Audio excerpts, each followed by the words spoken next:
Amerika Serikat beserta sejumlah negara lain kompak menyerang China. Kali ini terkait tindakan pemerintahan Xi Jinping pada Laut China Selatan. Filipina dan Jepang bersama Amerika Serikat memberikan peringatan pada tindakan tersebut. Laut China Selatan diketahui sebagai wilayah yang disengketakan sejumlah negara dari Filipina, Brunei Darussalam, Malaysia dan Vietnam. Selama beberapa tahun terakhir, Beijing meningkatkan aktivitas di sana termasuk dengan Filipina. Presiden Ferdinand Marcos memastikan pihaknya akan mengambil tindakan balasan pada apa yang dilakukan China. Lokasi perselisihan China dan Filipina terletak di Second Thomas Shoal. Para penjaga pantai China dilaporkan menggunakan meriam air pada kapal yang memasok kontingen pelaut yang hidup di kapal Sierra.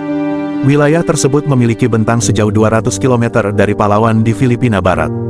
Dalam keterangan bersama, pimpinan Amerika Serikat, Jepang, dan Filipina mengatakan aktivitas yang dilakukan China sangat berbahaya. Mereka juga mengatakan sangat prihatin terkait tindakan tersebut. Kami menyampaikan keprihatinan serius pada perilaku berbahaya dan agresif Republik Rakyat China di Laut China Selatan, ujar mereka dikutip Al Jazeera, Jumat tanggal 12 April tahun 2024. Ketiganya juga mengingatkan untuk menghormati hak kedaulatan negara dalam zona ekonomi eksklusif atau ZEE.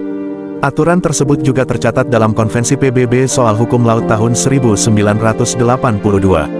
Sebagai informasi, China mengklaim seluruh wilayah di Laut China Selatan.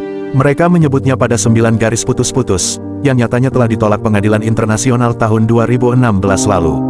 Laut China Selatan memanas, Xi Jinping desak atur strategi militer dan ekonomi maritim. Presiden China Xi Jinping mendesak angkatan bersenjatanya untuk segera menyesuaikan strategi militer dengan pembangunan ekonomi maritim buntut dari meningkatnya ketegangan yang kian meningkat di Laut China Selatan. Xi Jinping menegaskan militer harus mempersiapkan diri untuk menghadapi konflik maritim, memperhatikan perlindungan hak dan kepentingan maritim, dan pengembangan ekonomi pada sektor laut. Harus mengkoordinasikan persiapan konflik militer maritim, perlindungan hak dan kepentingan maritim, dan pengembangan ekonomi maritim, ujar Presiden China Xi Jinping ketika pertemuan dengan anggota Parlemen Pertahanan saat rapat legislatif tahunan sesuai dengan laporan dari Lembaga Penyiaran Pemerintah China Central Television dikutip dari Bloomberg, Jumat tanggal 8 Maret tahun 2024. Munculnya desakan tersebut karena kapal penjaga pantai China dan Filipina bertabrakan di Laut China Selatan, Selasa tanggal 5 Maret tahun 2024, kedua negara saling klaim wilayah perairan tersebut. Awalnya, Beijing mengklaim bahwa hampir seluruh wilayah perairan tersebut merupakan bagian negaranya, termasuk wilayah Laut Filipina yang berada di zona ekonomi eksklusif. Peneliti dari Universitas Teknologi Nanyang Singapura James Char berpendapat mengenai perkembangan ekonomi maritim Beijing merupakan pengakuan yang implisit. Motif utama Beijing adalah ini melakukan monopoli cadangan energi dan sumber daya laut yang tersedia di Laut China Selatan. Menteri Luar Negeri China Wang Yi menegaskan pemerintah China akan terus bersikap menahan diri sekaligus memperingatkan kepada negara-negara lain untuk tidak ikut campur atau memihak Beijing di Laut China Selatan. Sementara itu, Xi Jinping mendorong militer untuk melakukan pembangunan pada sektor kedirgantaraan, meningkatkan kemampuan di bidang siber, dan meningkatkan kerjasama serta penerapan rencana-rencana teknologi pintar yang besar. Xi Jinping juga mengajak untuk terus berinovasi dan reformasi pada industri teknologi pertahanan supaya China mempunyai kekuatan tempur yang berkualitas dan modern. Menurutnya, teknologi yang canggih, penggunaan yang efisien, dan kualitas yang tinggi menjadi motor penggerak ekonomi. Berdasarkan laporan dari kantor berita resmi Xinhua, para anggota parlemen melakukan pertemuan tersebut membahas mengenai penerapan kecerdasan buatan atau dikenal dengan AI hingga pengembangan serta pemanfaatan kendaraan tempur tak berawak. Amerika Serikat telah berkampanye untuk membatasi akses China terhadap teknologi semikonduktor kelas atas karena khawatir China akan memanfaatkan kemajuan AI untuk kepentingan militernya. Wang Yi mengkritik tindakan Washington tersebut karena ingin menekan kemajuan China. Pemimpin China Xi Jinping memberi pesan khusus ke Asia Tenggara. Ia menegaskan negerinya tak akan mendominasi kawasan atau menggertak tetangga yang lebih kecil. Hal ini dikatakannya di sela-sela konferensi virtual dengan anggota ASEAN, terkait peringatan 30 tahun hubungan China dengan kawasan ini. Sebagaimana diketahui hubungan China dan kawasan merenggang akibat sengketa Laut China Selatan atau LCS.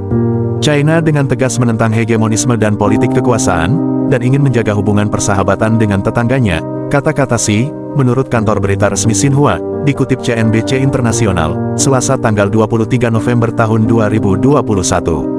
China ingin bersama-sama memelihara perdamaian abadi di kawasan itu dan sama sekali tidak akan mencari hegemoni atau bahkan kurang, menggertak yang kecil. Pernyataan Xi ini muncul setelah beberapa hari sebelumnya, pemberitaan media ramai dengan serangan kapal China ke kapal Filipina. China disebut menembakkan meriam air ke kapal nelayan Manila yang membuat pemerintahan Presiden Rodrigo Duterte marah. Kami membenci kejadian baru-baru ini diayungin soal dan memandang dengan keprihatinan serius perkembangan serupa lainnya. Ini tidak berbicara dengan baik tentang hubungan antara negara-negara kita dan kemitraan kita, kata Duterte, menurut sebuah pernyataan dari kantornya.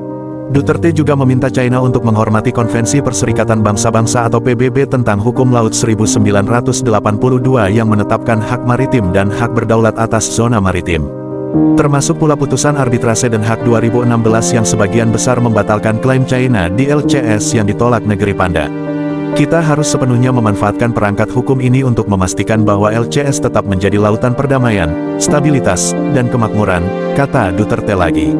Sementara itu, Perdana Menteri Malaysia Ismail Sabri Yaakob meminta hal-hal terkait LCS harus diselesaikan secara damai. Namun tetap sesuai dengan prinsip-prinsip internasional yang diakui secara universal. Malaysia menyerukan kepada semua negara untuk tetap berkomitmen menjaga LCS sebagai lautan perdamaian, stabilitas dan perdagangan, katanya seperti dikutip kantornya. Untuk tujuan ini, semua pihak harus menahan diri dan menghindari tindakan yang dapat dianggap provokatif, yang dapat semakin memperumit situasi dan meningkatkan ketegangan di daerah tersebut. China merupakan pasar penting bagi negara-negara Asia Tenggara serta sumber investasi. China juga memiliki hubungan yang kuat dengan anggota ASEAN, Kamboja, Laos dan Myanmar. Demikianlah video ini, semoga bermanfaat. Jangan lupa like dan subscribe channel ini dan tekan tombol lonceng untuk mendapatkan notifikasi, supaya tidak ketinggalan informasi menarik lainnya.